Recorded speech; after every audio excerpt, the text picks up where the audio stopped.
ketika boga ruh kemudian ruh urang teu diurus, sanajan awak urang sehat, sanajan awak urang seterek, ketika ruh urang teu diurus, ketika ruh urang teu cager, maka naon hartina ieu boga awak sehat lantaran ruhanina gering.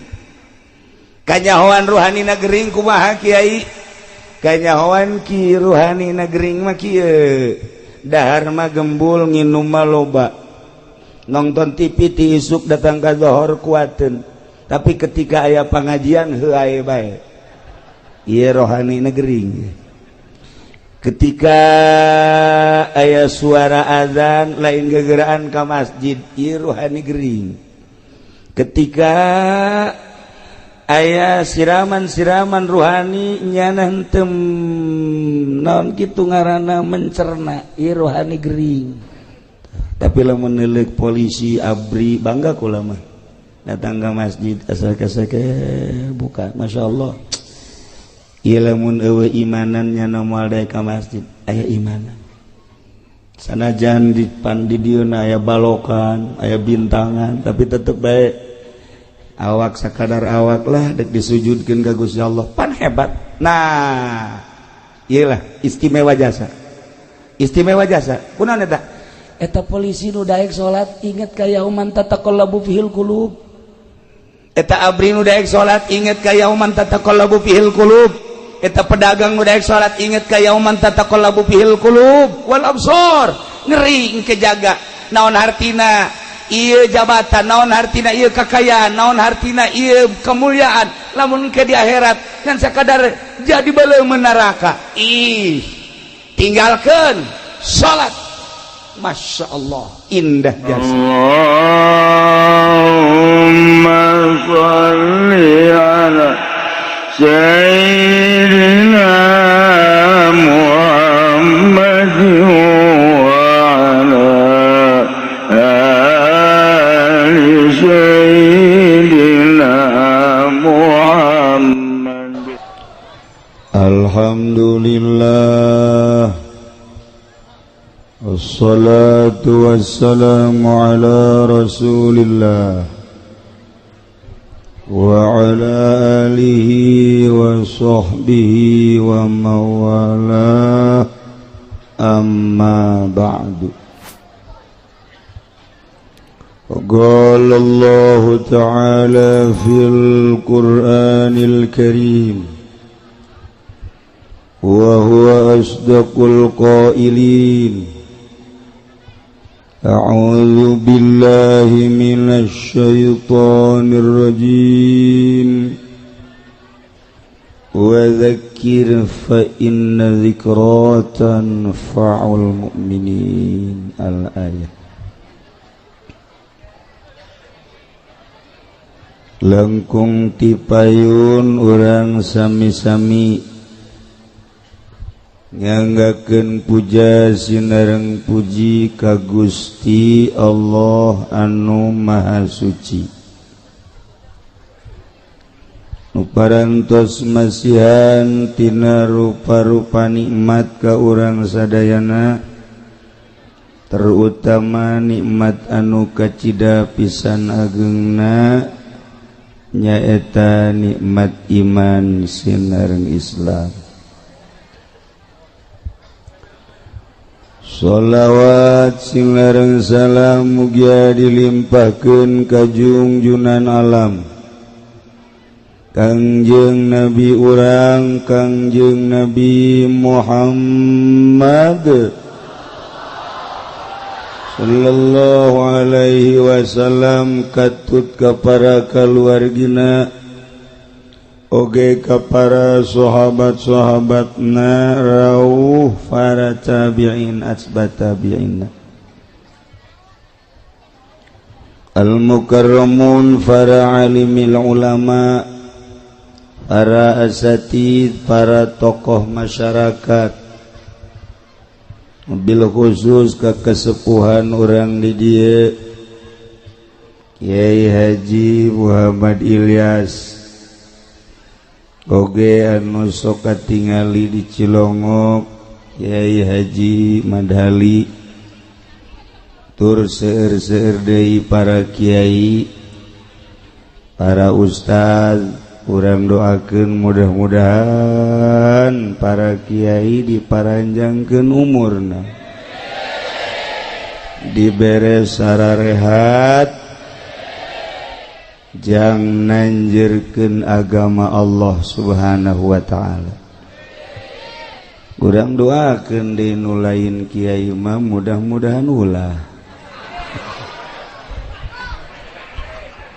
Ulah henteu. Aya kapolsek marahnya na.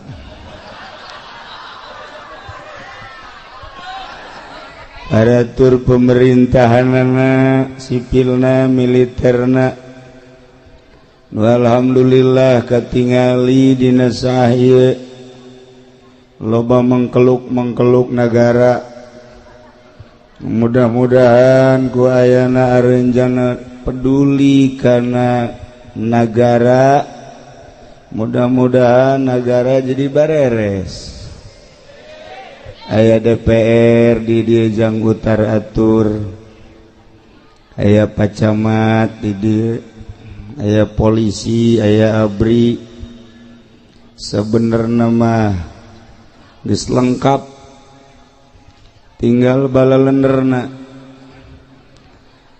Nu kadenge ku urang bupati aya, camat aya, lurah ambal aya, polisi loba. Nu kadenge maling malulu di negara. Nu kadenge ya nu kadenge, kabeneran di Bogor mah bupatina keur masantren. Mudah-mudahan keluar di pondok pesantren jadinya jurig. Tapi santri nya nama santri orang santri ge waya maling mah maling baja.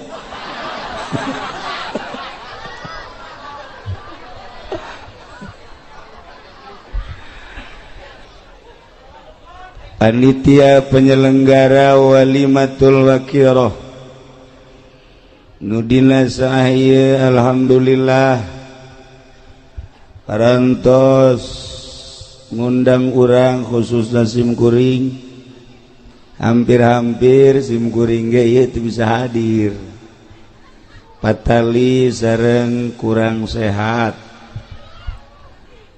Nu kurang sehat mah lain naon suara, ari awak mah sehat, bahkan lamun titah kawin deui sia ngan sora ieu mentek lalaunan urang ngajinya. Kalayan inayah ti Gusti Allah, alhamdulillah urang diciptakeun ku Gusti Allah jadi makhluk nupang mulia-mulyana, nupang bagus-bagusna.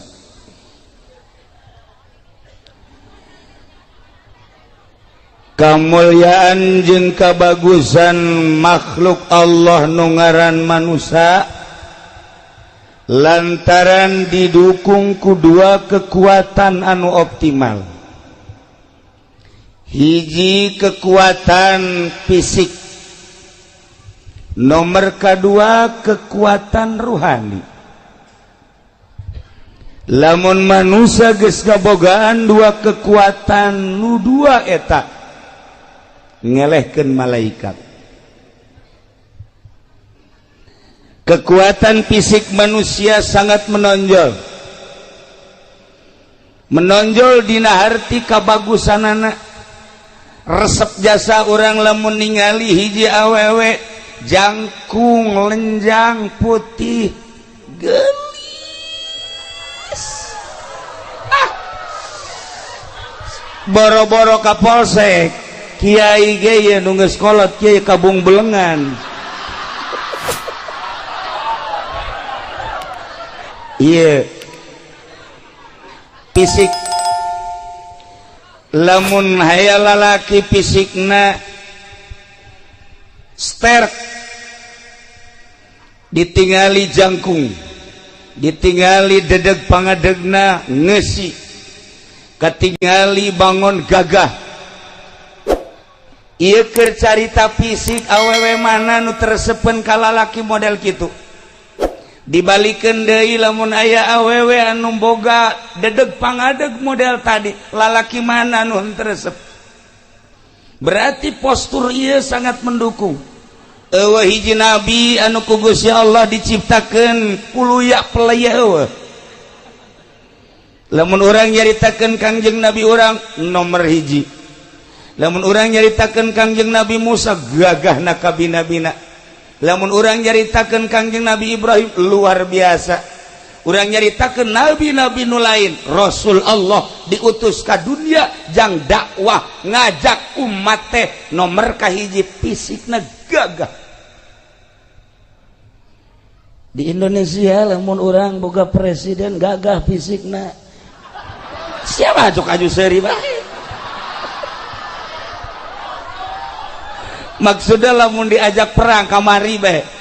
Misalnya orang boga presiden kos SBY, kemudian SBY ngajak perang, moal diengkekeun deui, siap. Sebab urang geus nyaho dadaekna. Ketika Pak Harto jadi presiden, Pak Harto ngajak perang, siap. Ketika moal diteruskan bae ngomongna. Iya fisik. Sabalikna, lamun aya hiji awewe gelis jasa ieu mah. Ngan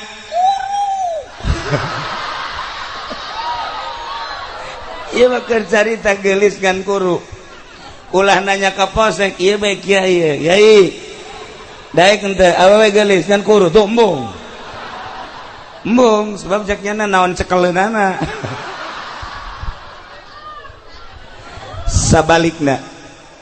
Sabalikna lamun aya lalaki kasep jasa, sanggesa kasep sugih jasa ngan bengek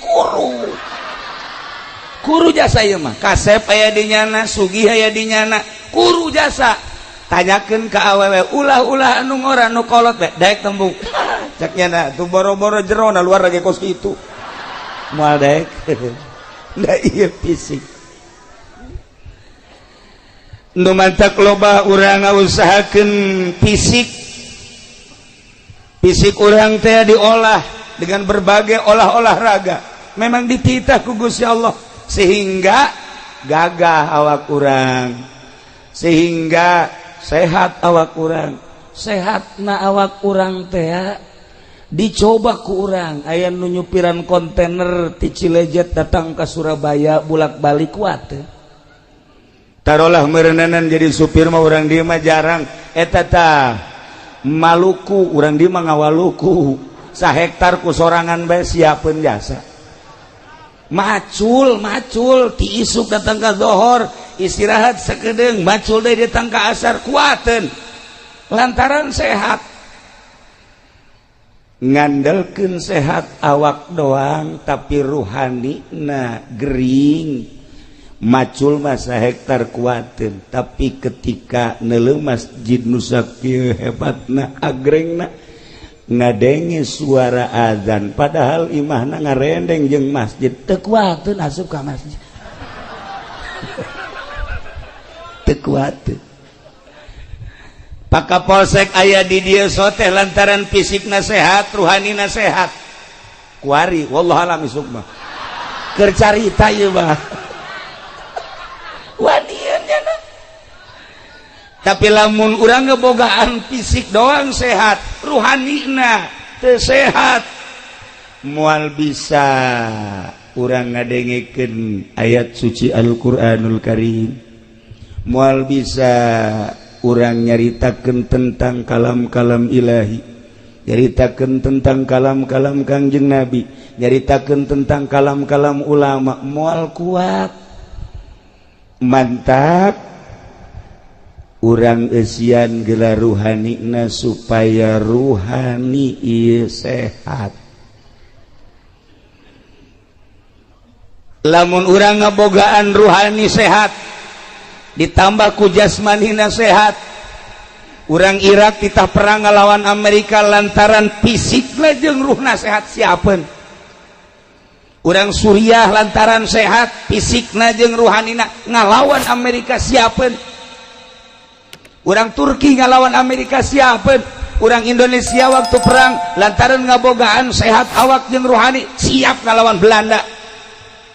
Kuari lamun urang diserang ku Amerika, urang ye kuari diserang ku Amerika, ngabogaan fisik doang, rohani nagering. Moal kuat perang kajen ku kumaha. Moal kuat perang. Emang perang ku senjata aja lain.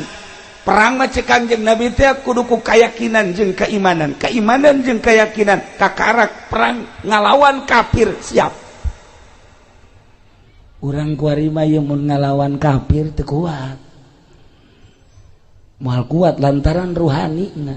Kanyahoan ruhanina kurang balener lantaran saeutikna nu masantren.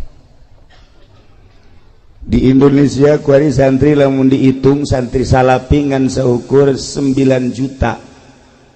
Sa-Indonesia santri salapi numurni 9 juta. Sedangkan rakyat Indonesia aya sekian ratus juta. Teu aya sapersen acan. Tina 250 juta behelanan kuari ngan seukur 9 juta sabaraha persen? Sabaraha persen? Tuh kan eta nu 9 juta santri teh nu ngaji setengah 9 juta setengah taruhlah 5 juta nu ngaji 4 juta teu ngan di pondok doang.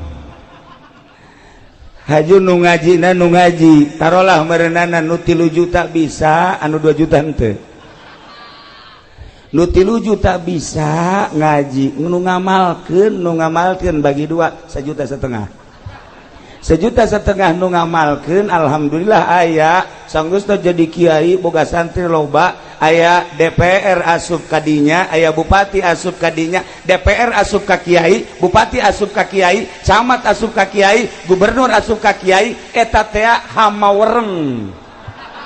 Kiai kasupan ku hama ulah bangga kiai deket jeung bupati. Ulah bangga kiai deket jeung gubernur muncan bisa eta teh ternyata horenganan penyakit nu obatna. Nah, ieu santri nu 1,5 juta nu jadi kiai kuari naik panggung hidup rahmat kankernya eta kiai. Jadi tinggal kuari 500 kiai sa-Indonesia 500 kiai. Moal kabetrak kuari lamun perang. Moal kabetrak. Nah, gitulah para jamaah kaum muslimin wal muslimat rahimakumullah dengan 2 kekuatan fisik jeung ruhani. Insyaallah urang bisa wauh jeung Allah. Dituduhkeun ku Kangjeng Nabi urang nu dilanjutkeun ku para sahabat diteruskeun ku para tabiin atba tabiin para aulia Allah kabelah dieuna ku para kiai nu geus wauh jeung Allah subhanahu wa ta'ala. Nu nuduhkeun ka Allah mah kudu jelema nu geus wauh ka Allah. Moal anggeus nuduhkeun politik jelema teu apal politik. Moal beres jelema nungtun ekonomi lamun nyanana teh jauh ka ekonomi. Moal beres jelema nyaritakeun budaya mun jelemana henteu apal budaya. Moal nyaho jelema nungtun ka Allah moal bisa mun encan nyaho ka Allah. Kuari urang neangan penuntun nu nyaho ka Allah hese. Gitulah para jamaah kaum muslimin wal muslimat rahimakumullah. Ketika boga ruh kemudian ruh urang teu diurus sanajan awak urang sehat sanajan awak urang setehrek ketika ruh urang teu diurus ketika ruh urang teu cager maka naon hartina ieu boga awak sehat lantaran ruhanina gering. Kanyahoan ruhanina gering kumaha kiai? Kanyahoan ki ruhanina gering mah kieu dahar mah gembul nginum mah loba nonton TV ti isuk datang ka zuhur kuateun tapi ketika aya pengajian heuh aya bae ieu rohani negering ketika aya suara azan lain gegeraan ka masjid ieu rohani gering ketika aya siraman-siraman rohani nyana henteu naon kitu ngaranna mencerna ieu rohani gering lamun ibu boga salakina gagah fisikna bagus tapi rohani na ieu teu cager ketika ibu dikekepan ku salaki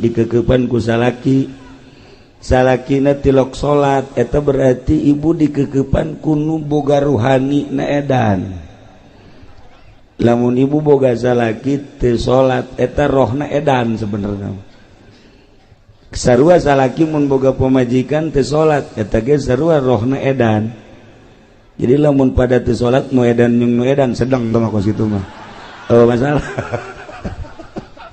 nu edan jeung nu edan kula tadi salat maghrib rencanana di dieu lantaran aya tamu heula akhirna setengah genep berangkat salat di Al Amjad perkiraan kula di Al Amjad salat pasti rame hiji masjidna agreng dua di kota begitu datang kadinya langsung sawara wurudu langsung kula naik ka luhur imamna suarana bagus wawuh kula ge imamna makmumna dihitung aya genep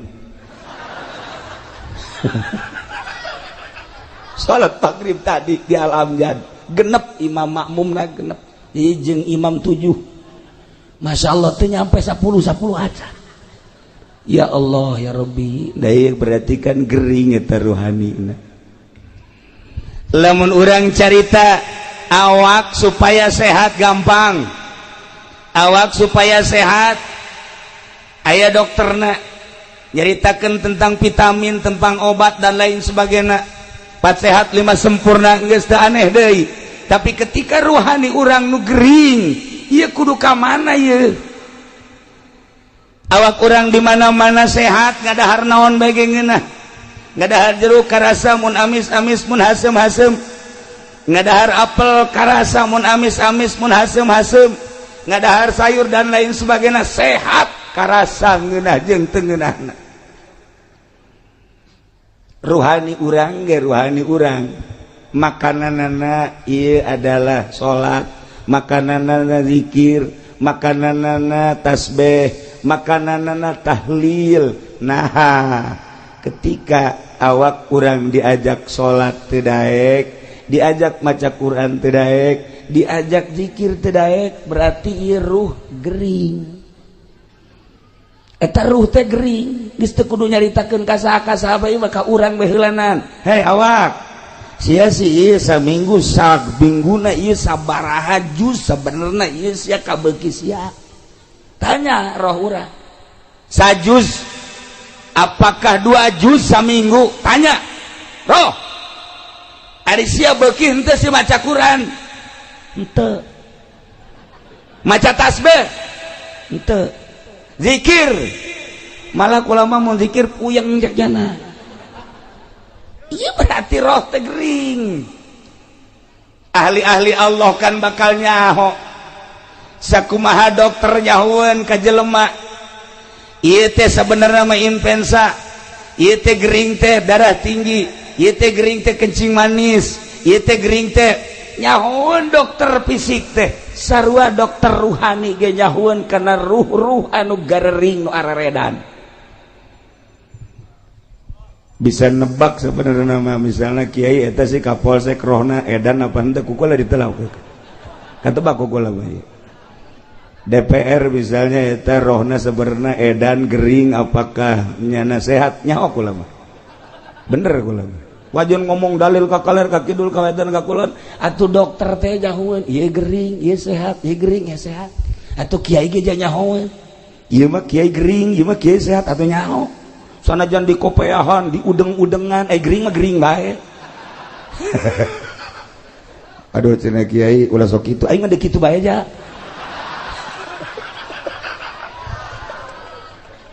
gering Masya Allah. lantaran iya bupati BG bupati datang ka Kiai lain rek ngaji, gubernur datang ka Kiai lain rek ngaji, camat datang ka Kiai lain rek ngaji, ndek ngajakan Kiai diajak ka lembahnya na, Kiai dek diajak ka urusannya na, nu mantak moal bener-bener pemerintah, mantak kurang mawani di Tangerang teh lamun aya pejabat teu ngaji, kukula mah ka dieu sia. Ya sia datang ke aing teh aing diajak ka siapa sia ku endek ka aing. Ayo gerang. Kurang wani. Lamun aing dek diajak ka sia sabaraha duit sia endek merena ka aing. Tuh, tungtungna mah akur jeung urang dieu. Lamun teu wani kitu mal beres-beres. Nu mantak alhamdulillah PNS Tangerang mah ngaraji, camat nu ngaraji lain seetik, lurah ngaraji lain seetik. Alhamdulillah Jakarta ngararaji lain seetik, cuma DPR Bogor doang nu teu deuk ngaji goblok. Kadi itu ini dia mah ngaji, ini dia mah. Nu mentek bupatina ka kula mah sieun di Tangerang. Sebab kula mah carekan bae. Bupati los. Namun dek gelut-gelut tapi duaan. Bo budak mah nya mah gelut.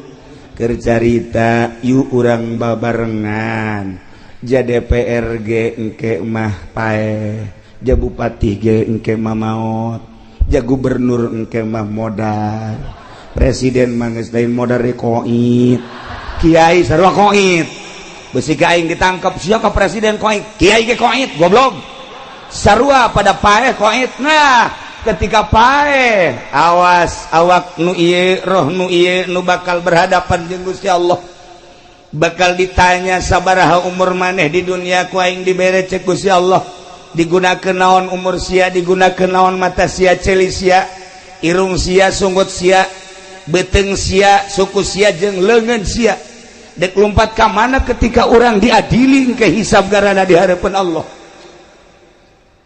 Desarua tuh ulah sok mangpang meungpeung. Nah nu mantak ieu urang gunakeun fasilitas nu aya nu dibikeun ku Gusti Allah. Urang dibere ilmu pake ibadah ka Gusti Allah. Urang dibere wawasan urang pake ka Allah. Urang dibere jabatan pake ka Allah. Urang dibere harta urang pake ka Allah. Mantak naon? Jasarua atuh bakal paeh berhadapan jeung Allah. Mantak wali Allah mah engke berhadapan jeung Allah isin amat maning kuari urang bisakeun berhadapan jeung Allah.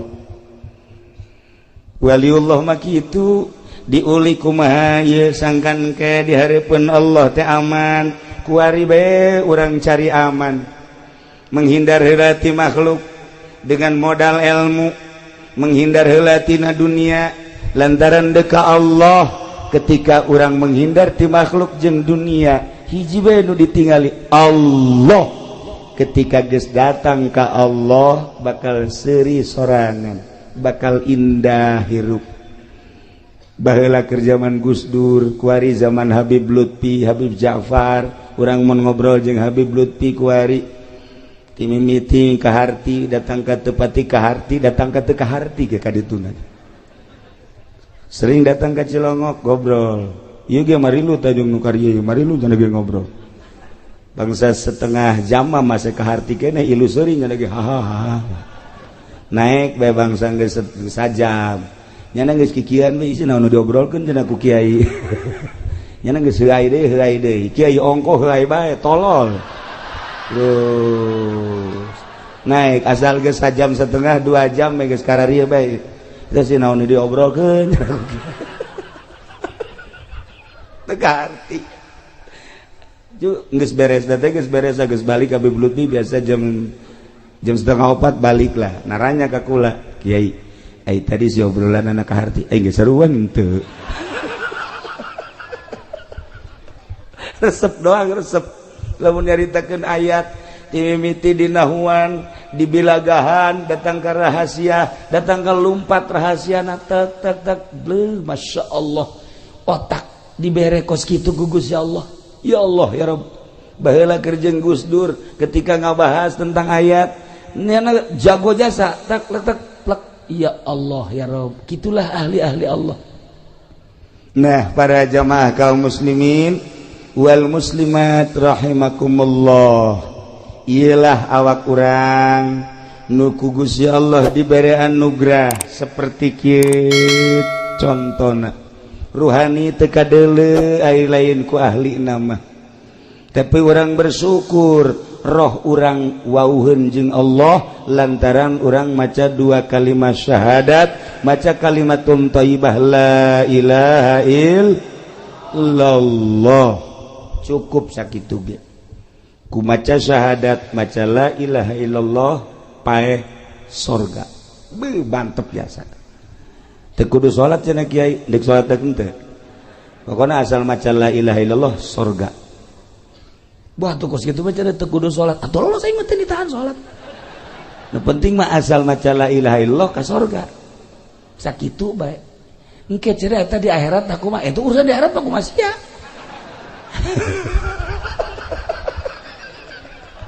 Jata bae aturan-aturan anak. Nah, urang kuari dibere ilmu ku Gusti Allah macem-macem nu aya di otak urang. Ketika urang neuleuh lapangan lega, kemudian aya gawangan, ilmu urang nanya ka urang, cak urang teh ieu eta si paranti naon mun urang neuleuh lapangan aya gawangan, ditanya ku urang ari eta tempat paranti naon, jawab pasti paranti maca sholawat. Tuh seri berarti pinter kan? Lain paranti main bola. Ketika orang berangkat deui ningali euy kantor balai desa, wah iya di dieulah berarti aya lurah, di dieulah aya RW, aya RT, tempatna di dinya ieu kantor balai desa. Bertanya-tanya kan di otak orang, aya teh si tempat naon sih kantor balai desa? Oh paranti maca Quran. Gideg lain berarti kan paranti ngurusan SPPT. Lumpat deui urang ka kota ka Bogor, aya dinya kantor DPR. Weuy. Bertanya-tanya di benak hati urang, aya eta kantor DPR teh paranti naon eta? Beuh paranti zikir. Caka teh urang lain. Paranti naon? Ngurusan rakyat. Maksudna ngurusan rakyat geus ulah diteruskeun sia nu nyaho. Otak urang teh leumpang. Ketika leumpang deui ningali aya bangunan di dinyana majelis taklim. Oh, iyalah tempat paranti main gapleh ya. Lain. Otak urang jalan leumpang. Lain paranti ngaji. Liwat deui ka ditu. Wow. Kapolsek. Kapolsek mah ialah tempat polisi di jerona setan jeung jurig belum ditangkepan kan kunyana aya jurig tangkap, setan tangkap asupkeun ka dinya. Manteng nyana mah kuat berhadapan jeung setan jeung jurig sebab nyanana pernah jadi setan. Mantap kuat nyana mah tuh. Oh salah. Itu urang lewat polsek. Nyaho orang. Nah, ketika orang lewat ningali bangunan seperti ieu, benak hati orang bertanya-tanya, aya eta si bangunan naon? Oh, masjid. Tanya deui, paranti naon sih eta masjid? Wallahu alam, goblok sia. Teu nyaho ka masjid. Tanya otak urang teh tanya, ieu teh bangunan naon? Masjid. Paranti naon? Bejana mah paranti salat, bejana. Unaon emang nu mentak bejana? Aing can pernah kadinya. Jadi setiap neuleuh naon bae leumpang otak urang. Nu mentak lamun di nagara ieu teu rapi-rapi bodoh. Lantaran otak urang leumpang. Setiap neuleuh naon bae ge leumpang. Neuleuh ieu ieu naon peruntukanna naon, ieu naon peruntukanna naon, ieu naon peruntukanna naon, atuh leumpang.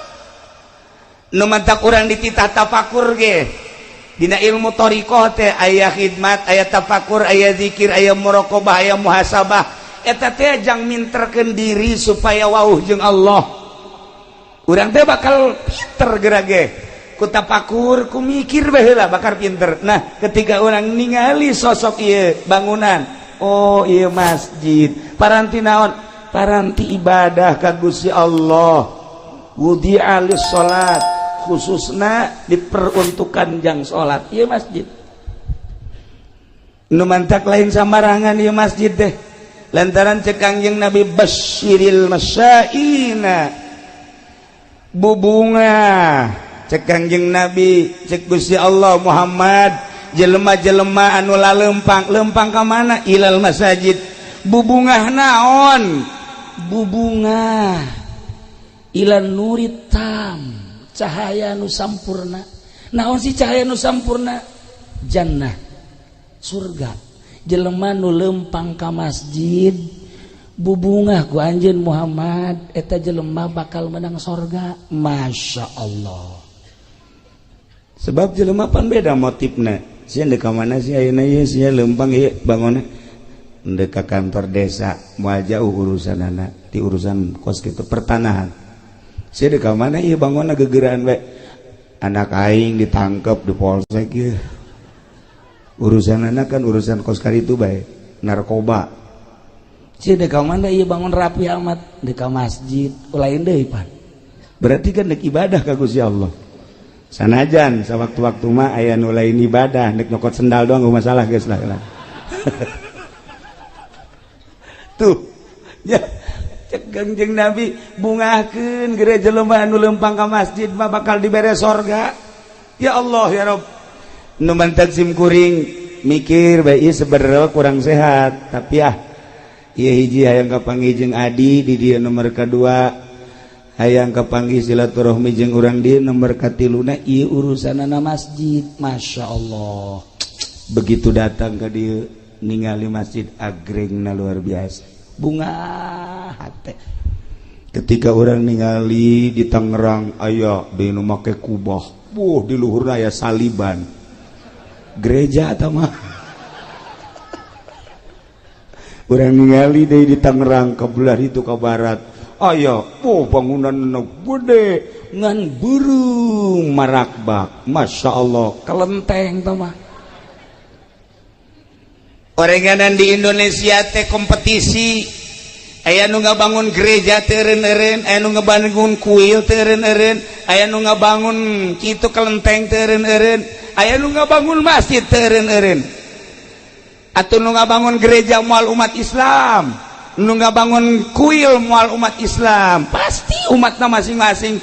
Nu ngabangun masjid dia moal orang Kristen, nu ngabangun masjid pasti umat Islam. Innama ya'muru masajidallah man amana billah wal yaumil akhir.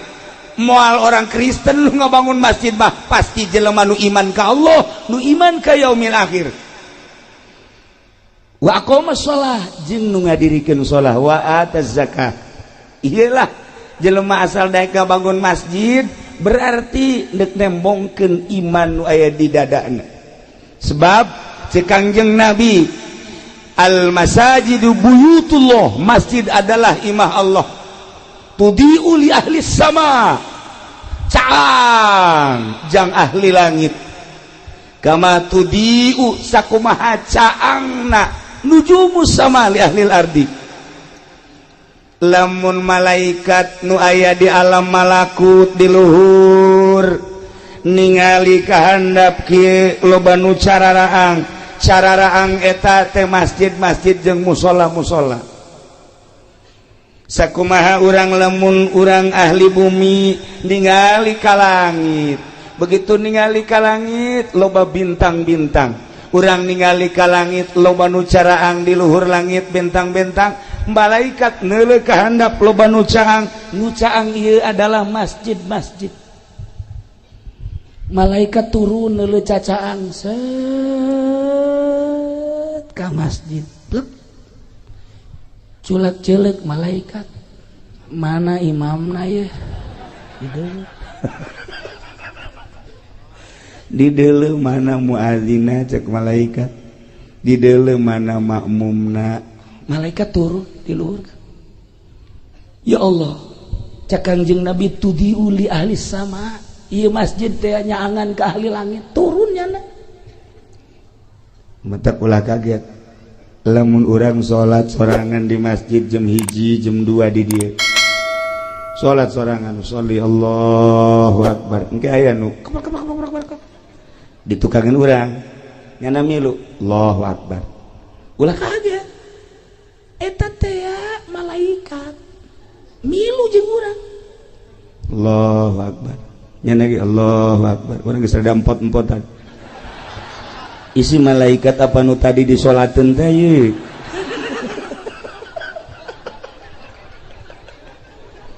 rempan ye Kapolsek Onam nya nama lamun aya nu salat nya keur salat teuting sorangan Allahu akbar sami Allah milu di tukang sami Allah gua tembak lo emang setan bisa ditembak ya moal cek setan gua kentutin lo asana Kapolsek elek ku setan. Masjid tempat malaikat turun malaikat mentak loba nu teu kuateun ulah-ulah bangsa orang kampung ulah-ulah bangsa santri ulah-ulah ustad kiai salat sorangan jam 2 poekan di dieu poekan masjidna poekan salat kiai mah kiai udang-udang nu gede geus udang-udangna sagede roda Vespa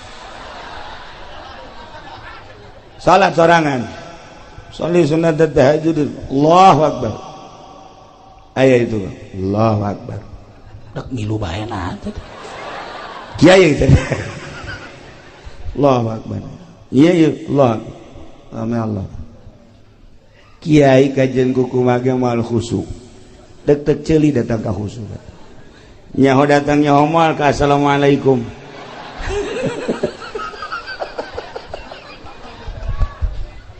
kunaon eta nu mantak sieun lantaran teu senyawa itu mah malaikat makhluk nu halus makhluk nu lembut latif makhluk anu suci nya nama teu pernah maksiat urang mah makhluk nu kasar makhluk anu urang mah murokab makhluk anu bungkeulekan bari jeung urang mah loba maksiat ketika urang nu loba maksiat dibarengan dibaturan ku malaikat nu tilok pernah maksiat moal kuat urang mal kuat kajen kumaha ge tapi ketika urang nangis teu maksiat Kangjeng Nabi jol malaikat Jibril wawuheun Kangjeng Nabi Musa jol malaikat Jibril wawuheun Kangjeng Nabi Isa jol malaikat Jibril wawuheun kitu kene urang lamun geus wau jeung Allah jeung malaikat wau datang malaikat atuh teu sieun teu naon sakumaha dukun lantaran jana babarengan jeung jin malah jin diondang pan ku nyana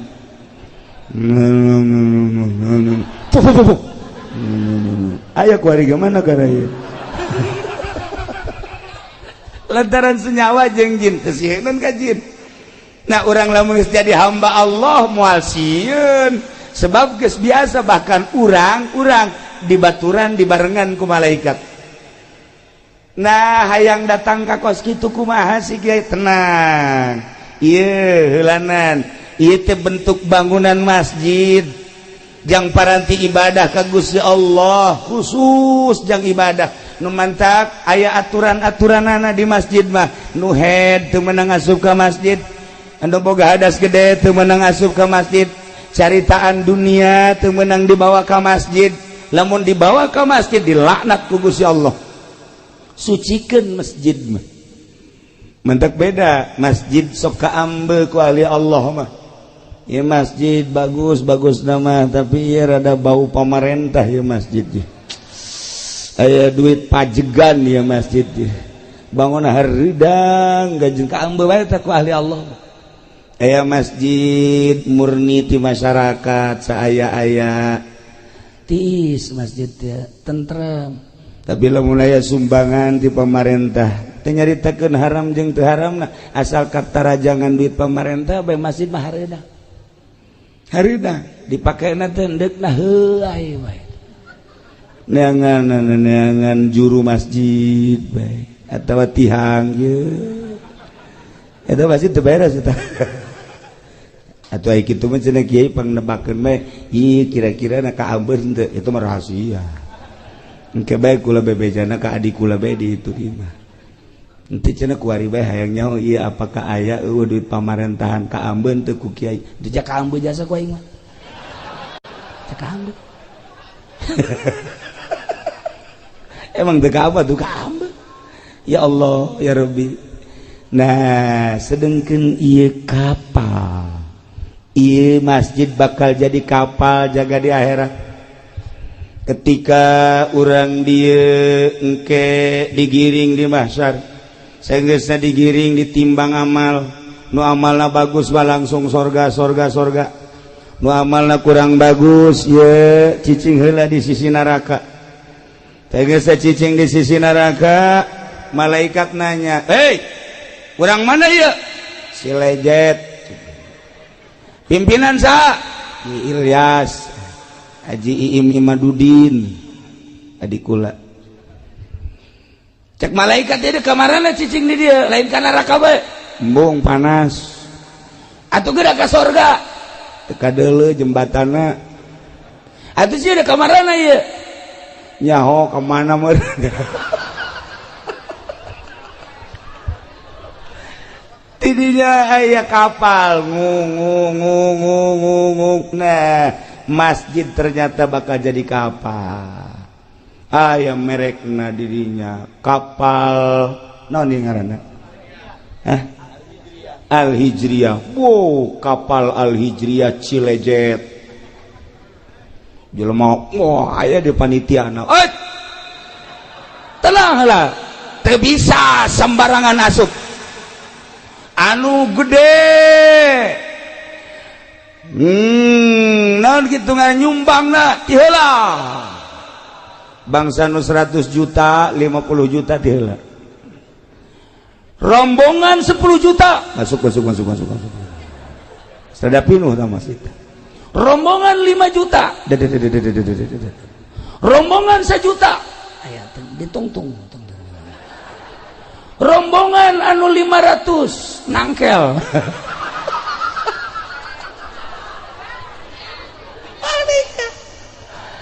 teu bisa asup ka jero teu bisa tuh ya geus aya pan karcis-karcisna mulai dek diberangkatkeun ieu ku panitia tinggal nu nangkel bae aing mah duh jakna aya teu milu aing butuh aing milu ieu pan suku ka handap panas teu meunang naik jana teu meunang ieu sakitu ayana berangkat Masya Allah indah jasa horenganan ieu teh bakal jadi kapal pas tengah-tengah neraka bocor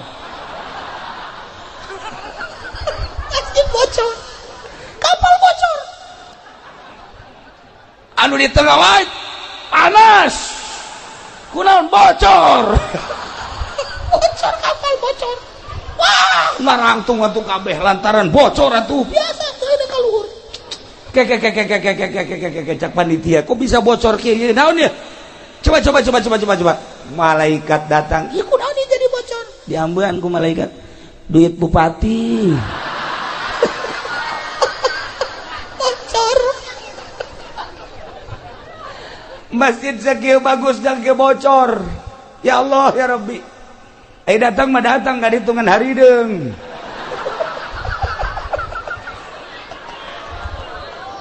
Gusti Allah lagu nah iya urang lamun nyaritakeun padu jadi masjid teh gampang padu indah hagreng gampang tetapi nilai ruhanina lamun manusia aya jasadan aya fisik aya ruhanian buah ge urang mun nyaritakeun buah nu mantak urang titah ngadahar buah lantaran aya ruhanina di dinya teh aya enzim nu aya terkandung di buah ketika ku urang didahar enzim eta lah anu bakal jadi nyehatkeun ka awak urang teu kadeuleu tah mah ruhanina teh tegarana masjid ge sakadar jadi mah gampang bae proposal terus bae diaben-abenkeun tetapi ruhanina masyaallah lamun baheula zaman almarhum abah kula aya tamu ti seberang ti Aceh tamu terus ka Merak ti Merak langsung ti mana ka Merak ti ditu heula ti Bakauni ka Merak ti Merak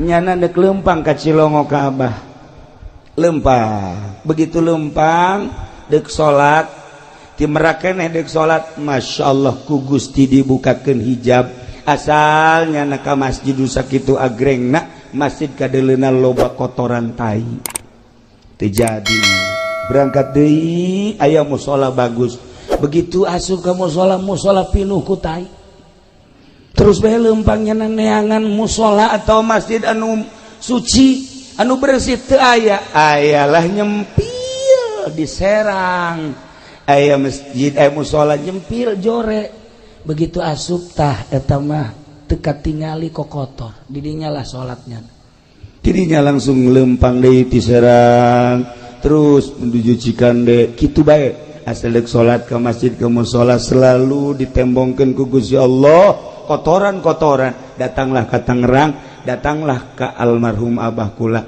nyana nyaritakeun sepanjang Merak Tangerang Serang Tangerang seperti gitulah eta ke zaman harita wallahu alam mun zaman ayeuna aambean ahli Allah geus lain dedengan ahli Allah mah geus lain kuari mah paronjang-ronjang ancul-anculan hanya sekedar zahir jeung zahir bae ieu lah tepati urusan ruhani lamun kiai ngurusan zahir jeung batin lamun ustad ngurusan zahir jeung batin lamun lurah ngurusan zahir jeung batin lamun pemerintah ngurusan zahir jeung batin jadi titah kapan urang sebagai ulama jeung umaro titah berdampingan lantaran dua simpani eta beres dua eta beres umat teu beres nu dua eta moal ecreug umat dititah urang teh babarengan asal sahiji haluan ka Allah nu ngatur negara acak-acakan nu ngatur agama moal beres jang pengaturan agama kiai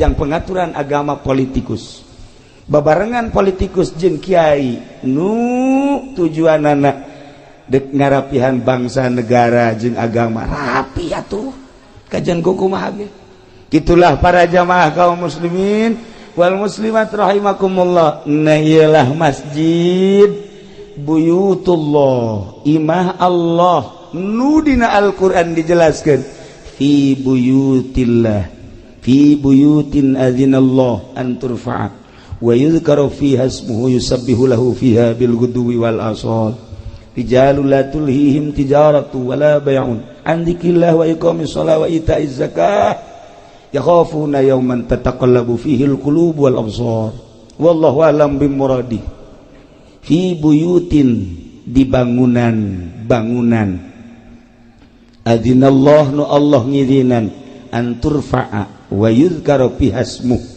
titah diagungkeun dimulyakeun jeung disebut-sebut ngaran Allah Allah teh nyebutkeun hiji bangunan nu silahkeun asma kaula disebut asma kaula ditutur agungkeun bangunan eta mulyakeun bangunan eta jang paranti nyebut asma kaula jang paranti nutur kaula naon eta teh masjid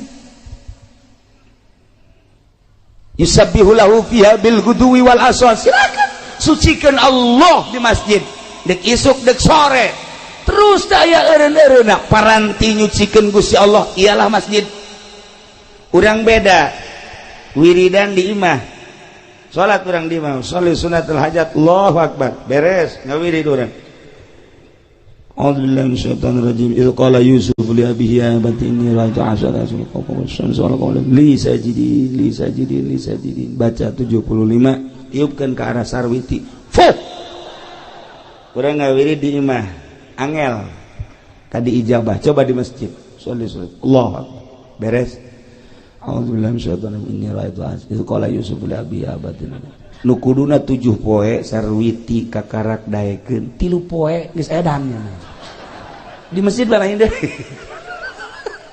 eta ku wiridan di masjid dek jadi dek henteu di masjid mah di masjid fi buyutin adzinallah an turfa wa yuzkara fiha ismuhu yusabbihu lahu fiha bil ghudwi wal asal saha teh anu kos kitu teh rijalul la tulhihim tijaratu wala bai'un jelema-jelema anu henteu disibukkeun ku perdagangan nu henteu disibukkeun ku jual beli sanajan keur dagang, sanajan keur jual beli, sanajan keur tani, sanajan keur di kantor, ketika ajakan Allah datang, ninggalkeun dagangan, ninggalkeun sawah, ninggalkeun kantor. Rijalul la tulhihim tijaratu wala bai'un an dzikrillah wa iqamis shalah wa ita'iz zakah.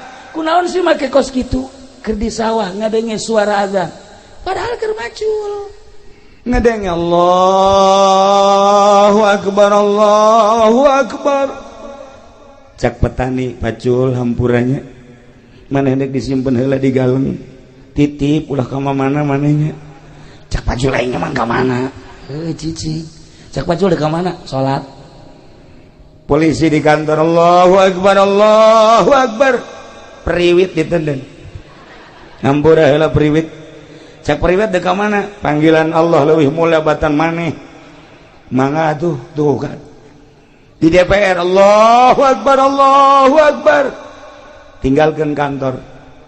Dek mana? Cak kursi teh keluar. Dek naon? Dahar. Beda DPR mah lain ke masjid. Atuh beres di DPR. Ya Allah, ya Rabb Gusti Allah doaku. Iya masjid. Rijalul la tulhihim tijaratun wala bai'un an dzikrillah wa iqamis shalah wa ita'iz zakah. Kunaon sih make jeung kedak amat ka masjid? Komo ustad mah santri kiai asal azan masjid, asal azan masjid.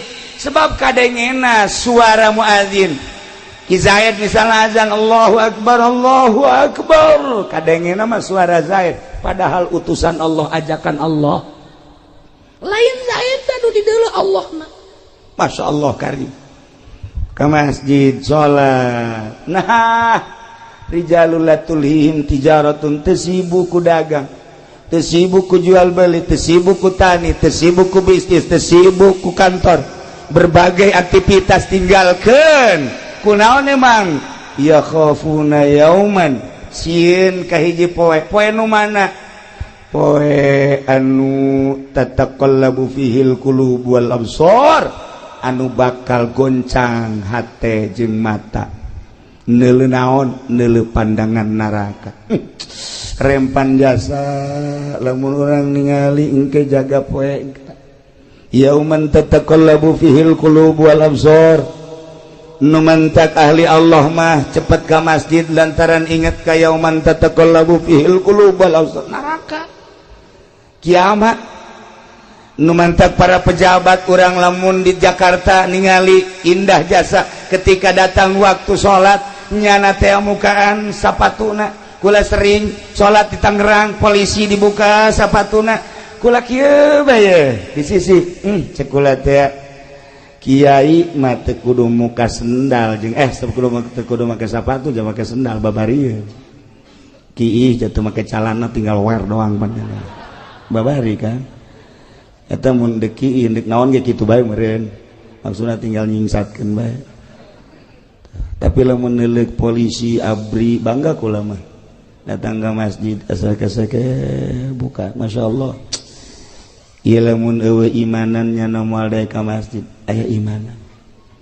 Sanajan di dieuna aya balokan, aya bintangan, tapi tetep bae awak sakadar awak lah dek disujudkeun ka Gusti Allah, pan hebat. Nah, iyalah istimewa jasa. Istimewa jasa. Kunaon eta? Eta polisi nu daek salat inget ka yauman tataqallabu fihil qulub. Eta abri nu daek salat inget ka yauman tataqallabu fihil qulub. Eta pedagang nu daek salat inget ka yauman tataqallabu fihil qulub wal absar. Ngeri engke jaga. Naon hartina ieu jabatan, naon hartina ieu kakayaan, naon hartina ieu kemuliaan, lamun ke di akhirat kan sakadar jadi baleung neraka. Tinggalkeun salat. Masya Allah, indah jasa. Tinggal urang ngabebener salatna nu rapi. Jangan ngabebener salat moal aya di SD. Pernah di SD di Pagahan salat nu rapi eueuh, di SMP beuki eueuh. SMK beuki tawuran kabelah ditu. SMA moal aya sugan di Trisakti aya ngaberesan salat eueuh. Di UGM sugan ngaberesan salat moal aya. Di UIN atuh guruna ge guruna teu barisan salat. maksudna salat nu asli anu tanha anil fahsya'i wal munkar sekedar kuka mah ambal aya salat leuwih. Nah makana belajarlah salat nu rapi. Di mana belajar salat nu rapi? Eueuh deui di pondok pesantren. Matak lamun jelema geus mondok geus sorga eta mah geus sorga tah mah. Sia di mana ya kuari belajar pondok mana? Pondok pesantren modern apa salap? Ieu budak mun hayang nyaho ibu-ibu jeung bapak-bapak ka penghuni sorga eta budak santri. Eta budak santri teh penghuni sorga. Eta mun hayang nyaho mun hayang penghuni neraka eta. Nu teu salat. Tuh ieu kuat gabeberes salat. Timimiti nyaritakeun caina, kemudian syaratna jeung rukunna, kemudian kabelah dituna terus dirapih datang ka indah. Nu mantap kaya jelema seorang sufi dahar nginum dahar nginum kuari geus eueuh jang dahar. Aya ge hiji-hijina baju dijual kunyana. Saenggeus dijual ayalah nu meuli. Alhamdulillah pakai dahar duit. Ai isukna datang nu meuli nak nganterkeun baju. Cekna Pak Kiai, kula kemari meuli baju ti Pak Kiai, mohon. Ieu mah nak dianterkeun deui. Emang kunaon? Lantaran ieu baju bolong cekna mentek kula mah teu narima. Ceurik tak Kiai, ceurik lain lalagaan. Datang ke teu bisa diparepe, ceurik teh ceurik we. Datang ke teh nu meuli Kiai hampura, ieu mah dianterkeun bae tapi duitna mah teu kudu dibalikeun. Buki ceurik bae. Cih, pan Kiai kudu kumaha ieu? Ceurik. Kiai hampura, ieu mah baju mah cokot bae ku Kiai, duitna mah kajen teu kudu dibalikeun. Beuki ceurik bae. Ditungguan guna nangis aya sajamna kakarak reda. Kiai hampura ieu mah baju lantaran teu kapake ku kula dibalikeun deui ka Kiai, duitna teu kudu dipulangkeun geus bae ridho. Ceurik deui Kiai. Pan ceurik bae. Iki ceurik bae. Ditanya Kiai, nu mantak ceurik kunaon sih? Lain yang cerikan baju mah dibalikeun deui ka Abah Haji ka dieu dibayar deui insyaallah aya. Keur diridokeun we masalah. Tapi lain eta, naon tuh Kiai? Anu jadi masalah teh ieu urang lamun di akhirat beramal diangsongkeun ka Gusti Allah, ku Gusti Allah dibalikeun ka urang teu ditarima. Percis kos kieu sedih jasa. Baju bae ge baju geus dibeuli dibalikeun deui sakieu sedihna. Kumaha engke lamun di akhirat amal-amal urang salat, urang puasa, urang zakat, urang ngabakti dan lain sebagainya diangsongkeun ka Gusti Allah. Cak Gusti Allah, ieu mah aya cela, aya aib nu kos kieu mah aing teu narima. Los dang sia. Deuk kumaha coba? Teu pernah mikir urang datang ka dinya. Amal urang teh mun dibalikeun deui lantaran cela, pikumahaeun. Nah kos gitulah ahli Allah mah ceurik teh lain nalegan ceurik. Masya Allah kari. Kos kula nu sok dirongengkeun ku kula teh aya kiai boga pamajikanna 4. Hebatnya sapan tama kiai? Boy. Ilmu aya di nyana, gagah aya di nyana, pinter aya di nyana, sugih deui. 4 pamajikanna. Ngan cak nyana teh kieu. Kulantaran 4 gilirna nu ngagilir awewe. Jadi kiaina di imah bae mantep eta kos kitu teh. Tu kapolsek geus hayang ngajan kumaha ge.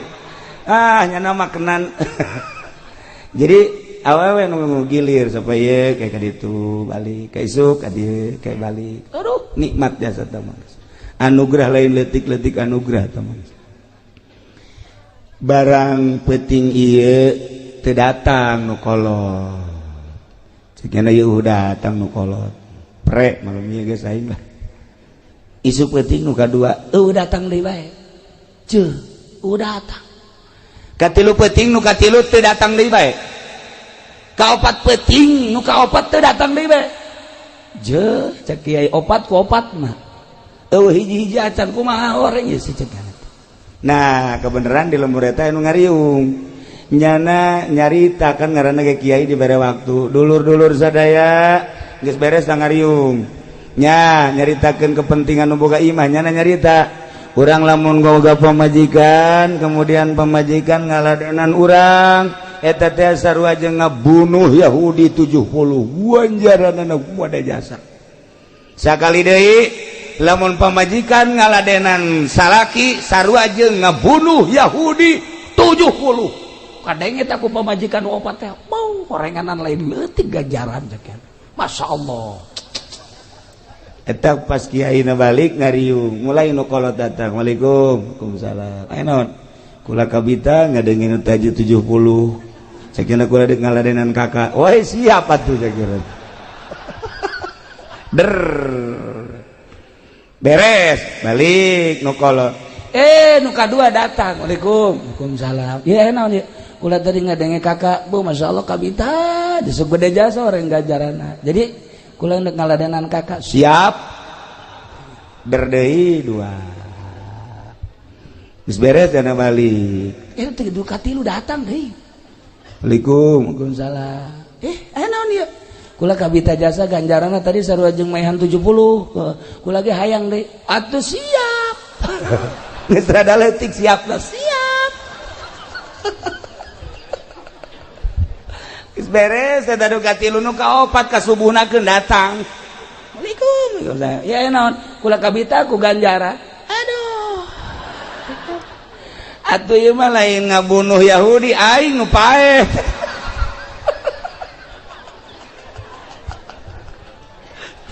tah eta kos karar itu ganjaran mah ganjaran bae budak atuh aing isuk digotong ka rumah sakit para jamaah kaum muslimin wal muslimat rahimakumullah urang inget kana yauman tataqallabu fihil qulub wal absar maka umat muslimin mimiti daek nyadiakeun lahan naek ngabangun belah dituna ngarumat belah dieuna nu paling istimewa adalah ngesianana iyalah innama ya'muru masajidallah man amana billah mual Kristen nu ngaramekeun masjid mual Yahudi nu ngaramekeun masjid mual Buddha Konghucu dan lain sebagainya umat Islam lah nu ngaramekeun masjid tetapi ngaramekeun masjid mah butuh ruhani geus lamun ruhani na edan tetep bae mual rame ieu masjid nu ngaramekeun masjid anu ruhani na cager maka jangan ngaramekeun masjid ruhani na tingkatkeun cara ningkatkeun ruhani ialah di pondok pesantren lamun ibu bapak geus karolot ku arieu geus karolot harepan jang mondok anak ke pondokkeun anak geus eueuh incu indah jasa ke lamun di akhirat ibu anakna pesantren saenggeusna ditimbang amal ibu kurang bagus amalna engke bisa ditulungan ku anak lantaran anak teh jadi waladun sholih gitulah para jamaah kaum muslimin wal muslimat rahimakumullah nailah sosok bangunan masjid sanajan dibangun sarua material tina bata besi semen pasir jeung sajabana tetapi setelah jadi masjid berbeda jeung kantor DPR berbeda jeung kantor bupati berbeda jeung kantor balai desa berbeda jeung nu sejen-sejen lantaran peruntukanana ieu mah adalah fi buyutin adzinallah an turfa wa yuzkara fiha ismuh nah kitulah para jamaah kaum muslimin wal muslimat rahimakumullah yuk urang tegeran ieu masjid jang negeran masjid lain sakadar fisikna tapi ruhanina ketika ruhani urang geus mantep cicing di masjid kajen kukumaha ge betah bae nu mantap teu betah cicing di masjid lantaran ruhani na urang kurang sehatkeun ruhani urang melalui pengajian-pengajian di pondok-pondok pesantren anak urang pesantrenkeun jang ngebangun kelanjutan di negara urang di bidang agamana gitulah para jamaah kaum muslimin wal muslimat rahimakumullah apunten tina samudaya kalepatan sareng kakiranganana mobil khusus pisan ka para inohong-inohong di kabupaten oge ka para kiai-kiai sateacan urang kitu naon selesai urang ngadoa heula ka Gusti Allah. Allahumma shalli wa sallim ala sayyidina Muhammadin fil awwalin wal akhirin wa barik wa sallim wa radiyallahu ta'ala an sadatina ashabi sayyidina Rasulillah ajma'in. Amin ya Allah ya rabbal alamin. Allahumma arham ummat sayyidina Muhammad. Allahumma ajbur ummat sayyidina Muhammad. Allahumma aslih ummat sayyidina Muhammad. Allahumma farrijan ummat sayyidina Muhammadin sallallahu alaihi wasallam. Allahumma anfa'na bima 'allamtana wa 'allimna ma yanfa'una wa zidna ilman wa yaqinan wa zidna ilman wa yaqinan wa zidna ilman wa yaqinan walhamdulillahi ala kulli hal wa na'udzu billahi min kulli hali ahli an-nar. Allahumma hdina siratal mustaqim. Allahumma hdina siratal mustaqim. Allahumma hdina siratal mustaqim. Siratal ladzina an'amta 'alaihim minan nabiyyin wasiddiqin wasyuhada'i wassalihin wa hasuna ulaika rafiqa. Dzalikal fadlu minallahi wa kafa billahi 'alima. Wa shalli wa sallim ala jami'il anbiya'i wal mursalin walhamdulillahi rabbil alamin. Hapunten tina samudaya kalepatan sareng kekiranganana sakitu pihatur tisim kuring wallahul muwaffiq ila aqwamit thariq. Assalamualaikum warahmatullahi wabarakatuh.